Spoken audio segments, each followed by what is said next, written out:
Updated January 14, 2019, 7 hours 7 minutes and 41 seconds. Oh, the tennis is on. It says something of tennis is now almost exclusively seasonal place in the sporting consciousness that the arrival of the Australian Open this year seems somewhat abrupt. There was a time when the tennis was, in a sense, always on. Whether that meant Australians were watching or playing.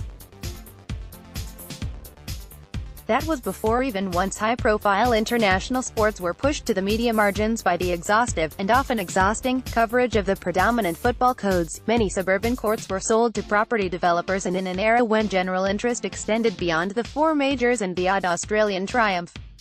This summer the tumult in the Australian cricket team, and the enthralling series against India, has sucked what media oxygen remains for non-pigskin matters.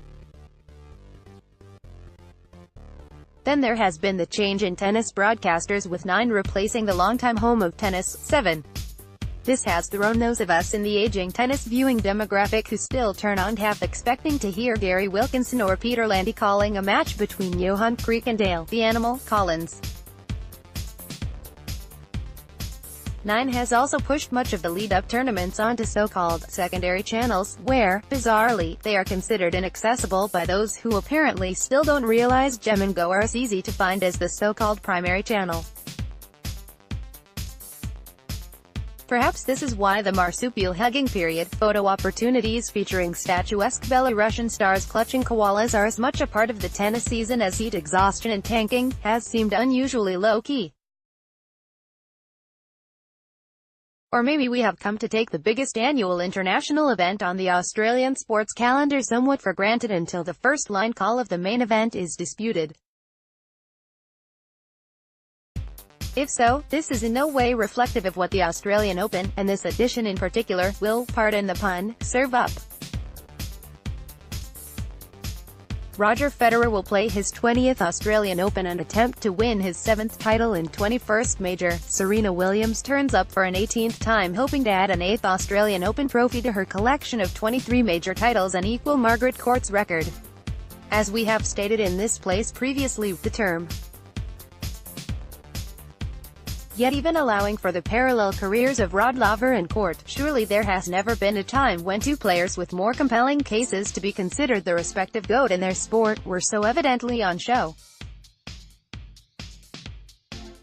The contrast between the beloved lily-white Federer and the far edgier and more controversial Williams only enhances the rare treat those clutching the golden ticket to greatness that Rod Laver arena seat holders have experienced for several years now.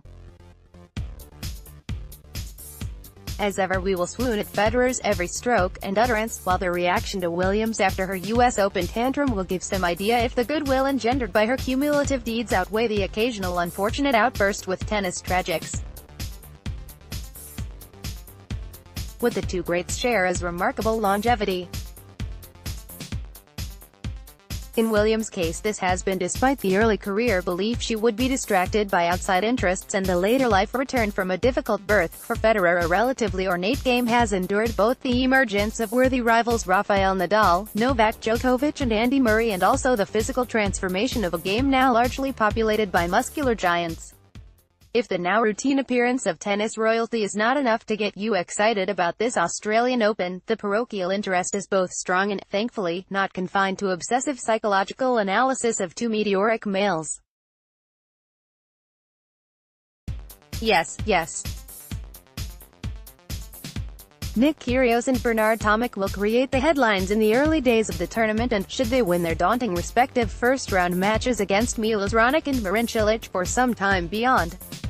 But if you are one of those sports fans who rates athletes on their relative physical, mental and emotional investment, then Ash Barty is your woman. Not least because the Queenslander had to conquer her fears and frailties before emerging as a world-class player. Or get to know Australia's rising star Alex de Minaur, whose rather refreshing challenge is that he might have expended too much energy before the tournament by putting his heart into winning the Sydney International, while Kyrgios and Tomic played a tepid warm-up match at Kooyong. Despite the dominance of the top men, Federer, Djokovic and Nadal have won 13 of the past 15 titles. Perhaps the greatest aspect of the full fortnight of the Australian Open is that, at least until the final, you can still expect the unexpected. The fans who turn up to the Australian Open for a ceremonial early round victory by Federer and Williams will, you hope, be even more engaged in the opening rounds by the emergence of the next Marcus Baghdatis, Jo-Wilfried Tsonga or some other surprise packet who goes deep into the second week. Regrettably, given tennis doesn't grip the consciousness of the ecumenical sports fan throughout the years as much as it once did, these breakout performers tend to be shooting stars. The virtual death of the Davis Cup will remove another non-seasonal link to the game. But, in a way, this only makes the 2 weeks of the Australian Open, when we all become fans and experts again, special. Topics: Australian Open, Tennis, Sport, Australia, Vic, Melbourne 3000. First posted January 14, 2019. 5 hours 34 minutes and 4 seconds.